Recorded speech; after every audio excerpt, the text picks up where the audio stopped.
Let's continue that conversation now about net zero and Britain's position in the world climate change sphere, because I'm joined by the director of Net Zero Watch, Andrew Montford. Andrew, no doubt you'll be thinking today, close but no cigar, because, of course, the direction of travel of the British steel industry is to get rid of smelting, go back to arc furnaces.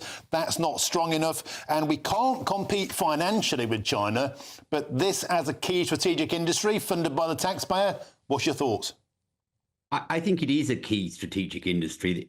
Blast furnaces produce grades of steel that you can't get out of an arc furnace. So I think there is a real argument here for keeping Scunthorpe open. I mean, it doesn't come naturally to me. You know, I'm a free marketeer, but yeah, I can see that there's a case to be made here.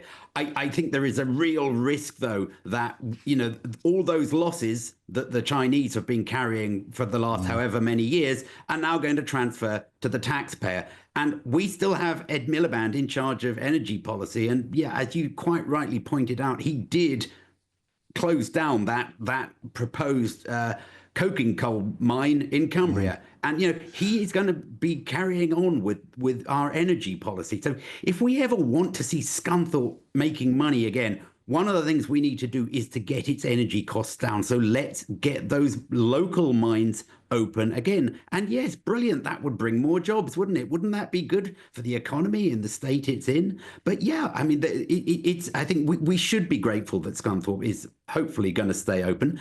I would hope that the opposition parties are going to demand a price for this. And I think the price should be that they should say Ed Miliband has to go. I mean, you cannot. He's caused this problem, hasn't he? I mean, by closing down that coal mine, and by leading us down this net zero garden path. Let's say, look, OK, we will back whatever it is you want to do, if it's nationalisation or whatever. But Miliband has to go, and they say to Keir Starmer, we need somebody sensible running energy policy. Andrew, it's only fair to point out that the previous Conservative regime were pretty hooked on net zero too. Boris Johnson seemed to be something of a Greta Thunberg with a mop top. So I think we can agree that the whole political establishment has got a bit hooked on net zero, but now reality is biting. Are we actually seeing net zero is making us perhaps net poorer? And it just seems astonishing that we're importing 7 million quid's worth of coal from Japan, pumping it around on container ships fueled by dirty diesel fuel, when we've got perfectly viable coal, better quality coal, about 50 miles down the road. Absolutely, yeah. I mean, it is a complete no-brainer, and this is true of so many things that we are.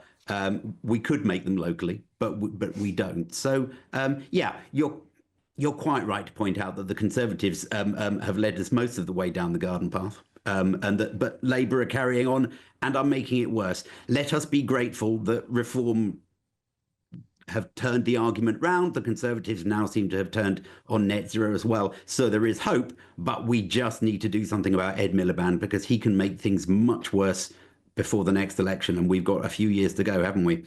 Yeah, and at this rate, the Reform Party will have no policies left. That's the director of Net Zero Watch, Andrew Montford. Thank you very, very much for joining us on